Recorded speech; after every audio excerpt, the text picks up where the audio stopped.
BC తీసుకొచ్చాం. ఈ జయహో BC నిరంతరం ముందుకు తీసుకుపోయి 43 సంవత్సరాలకు గౌరవించిన బీసీల్ని పైకి తీసుకొచ్చే బాధ్యత, అండగా ఉండే బాధ్యత జనసేన తెలుగుదేశం తీసుకుంటామని మరొక్కసారి నేను మీకు తెలియజేస్తున్నా. వీళ్ళకే కాదు, కాపులున్నారు, అదే మరి అగ్రవర్ణాలు ఉన్నారు, వాళ్ళందరికీ కూడా న్యాయం చేస్తాం. ఏ వర్గం కూడా ఇబ్బంది పడకుండా అన్ని కులాలని, అన్ని మతాలని, అన్ని ప్రాంతాలని అన్ని విధాలా గౌరవించే బాధ్యత తీసుకుంటాం. ఎస్సీలు ఉన్నారు. ఈరోజు మీరు ఈ జిల్లాలో ఎస్సీలను చూశారు.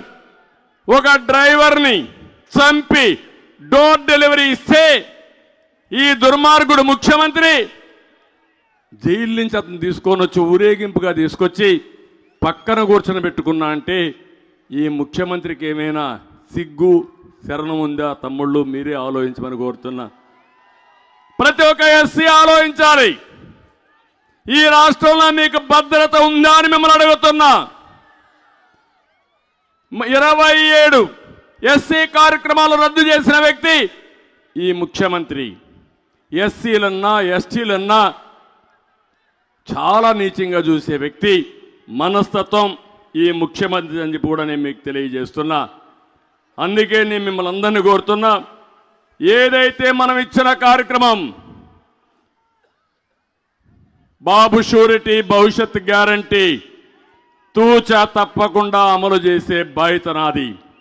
ఇంకో పక్క మీరు చూడండి, అప్పుల అప్పారావు, ఈ సైకో జగన్ 13 లక్షల కోట్ల రూపాయలు అప్పు చేశాడు. మన ఆదాయం ఎంతో ఆదాయం ఎంతైతే వస్తుందో దాంతో సమానంగా ఈరోజు వడ్డీ కానీ అసలు కట్టే పరిస్థితి వస్తూ ఉంది. చాలా బాధేస్తుంది ఇవన్నీ తలుచుకుంటే. ఇవన్నీ చూసిన తర్వాత మీరు చూస్తే రైతు బజార్లు, తహసీల్దార్ ఆఫీసులు, కలెక్టరేట్లు అన్నీ తాకట్టు పెట్టే పరిస్థితికి వచ్చాడు. కడాన మిగిలింది మీరే.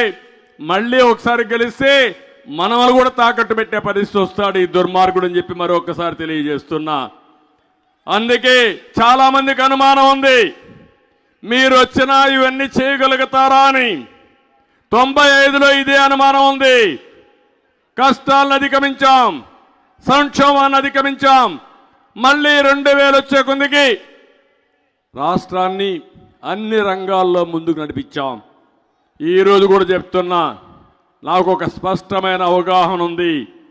సంపద సృష్టిస్తాం, ఆదాయాన్ని పెంచుతాం, పెంచిన ఆదాయంతో సంక్షేమ కార్యక్రమాలు చేస్తా, అభివృద్ధి కార్యక్రమాలు చేస్తా, నిరంతరం ఈ రాష్ట్రాన్ని అభివృద్ధి చేసే విధంగా మళ్ళీ ఒక ప్రత్యేకమైన కార్యక్రమంతో మీ ముందుకు వస్తానని చెప్పి కూడా నేను మీకు తెలియజేస్తున్నా.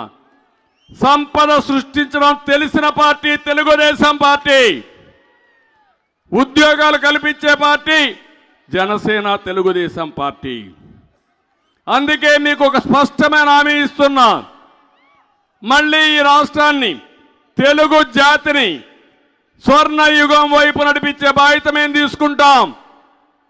25 ఏళ్లకు మునుపు నేను చేసిన కార్యక్రమాలు ఈరోజు హైదరాబాద్లో మీరు చూస్తే అక్కడ ప్రజలకు ఉపయోగపడింది. 25 సంవత్సరాల కంటే ముందు నేను ప్రోత్సహించింది ఐటీని ప్రోత్సహించాను.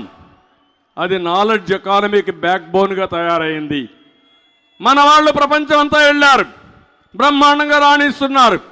ఆ దేశంలో ఉండే అందరికంటే ఎక్కువ సంపాదన తెచ్చే పరిస్థితికి వచ్చారు.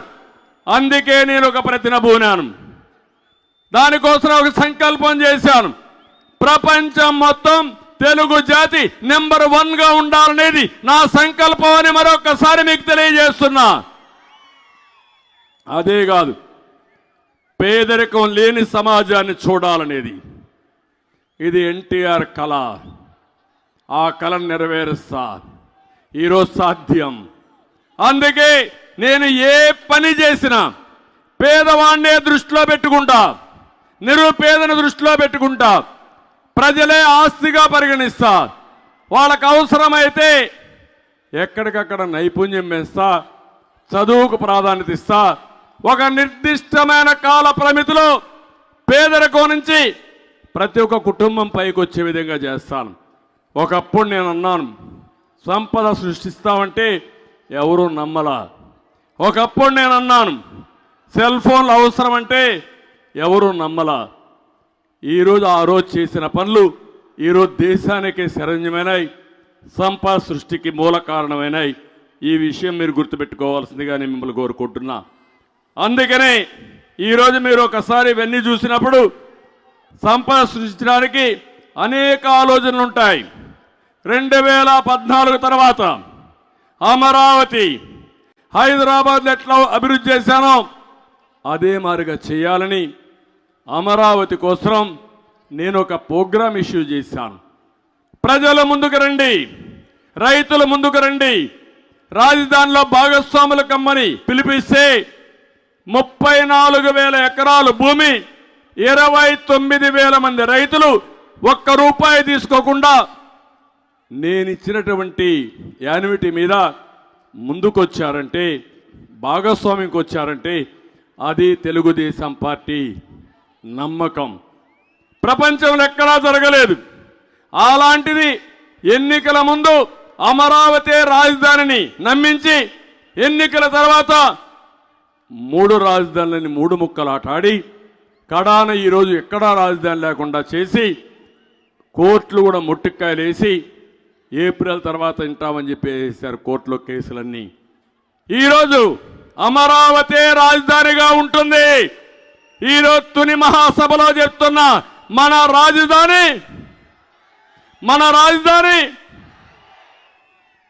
ఇది ప్రజల కోరిక. ఇంకో పక్క మీరు చూస్తే అక్వా రంగాన్ని బతికిస్తే రాష్ట్రానికి సంపద వస్తుంది. సోలార్ విండ్ ద్వారా కరెంట్ ఉత్పత్తి చేసి కరెంటు రేట్లు పెంచకుండా ఉంటే పేదవాడికి ఉపయోగపడుతుంది, వాళ్ళ ఆదాయం మెరుగవుతుంది, జీవన ప్రమాణాలు పెరుగుతాయి, అది నిజమైన ఆనందం ఉంటుంది. కియా మోటార్లు తీసుకొచ్చాను, 10 లక్షల కార్లు తిరుగుతున్నాయి. ఆ ప్రాంతం అంతా ఉద్యోగాలు వచ్చాయి, భూమి విలువ పెరిగింది, సంపద సృష్టించబడింది. అది తెలిసిన పార్టీ తెలుగుదేశం పార్టీ. ఒక రోడ్డు వేస్తే ఆ రోడ్డు వల్ల లాభం వస్తుంది. అందుకే మీ అందరికీ హామీ ఇస్తున్నా, ఈ ముఖ్యమంత్రి 10 రూపాయలు ఇచ్చి 100 రూపాయలు దోచుకుంటున్నాడు. నేను ఇచ్చే హామీ సంపద సృష్టించి ప్రతి ఒక్కరికి 15 రూపాయలు సమక్షంలో ఇచ్చి ఆ 15 రూపాయలు 100 రూపాయలుగా చేసే విధానం నేర్పిస్తా. 100 రూపాయలు 7 రూపాయలు చేపిస్తా, 1000 10,000 చేపిస్తా. మీ ఆదాయాన్ని పెంచుకుంటూ పోతూ మీ జీవితాల్లో వెలుగు తీసుకొచ్చే బాధ్యత మేము తీసుకుంటామని మరొక్కసారి మీకు హామీ ఇస్తున్నా. మీరు ఆలోచించాలి, 10 రూపాయలు ఇచ్చి 100 రూపాయలు దోచుకోవడమా, 100 రూపాయలు ఇచ్చి పేదవాళ్ళని పేదరికం నుంచి పైకి తేవడమా? ఏది కరెక్ట్ అనేది మీరు ఆలోచించుకుంటే, మీరు ఆశీర్వదిస్తే ఇది సాధ్యం అని చెప్పి కూడా నేను మీకు తెలియజేస్తున్నా. ఈ జిల్లాలో మత్స్యకారులు ఉన్నారు, ఇక్కడ కూడా ఇండస్ట్రీస్ ఉన్నాయి. కొంత మీరంతా కూడా ఈ వేస్ట్ అంతా వస్తుంది, ఇబ్బందులు వస్తాయని చెప్పి బాధపడుతున్నారు. నేను ఒకటే హామీ ఇస్తున్నా, ఇక్కడుండే ఇండస్ట్రీ అన్ని పొల్యూషన్ అంతా కూడా కంట్రోల్ చేసి మత్స్యకారుల్ని రక్షించే బాధ్యత తెలుగుదేశం పార్టీ తీసుకుంటాం. ఆ రోజు వేట పోయే సమయం విరామం ఇచ్చినప్పుడు 2,000 నుంచి 4,000 రూపాయలకి ఇచ్చాం. ఎప్పుడన్నా తుఫాన్ వస్తే ప్రత్యేకమైన ప్యాకేజీలు ఇచ్చిన పార్టీ తెలుగుదేశం పార్టీ. ఎక్కడన్నా కానీ వాళ్లకు సముద్రంలో పోయినప్పుడు పెట్రోల్ డీజిల్ కూడా కన్సెషన్ ఇచ్చాం.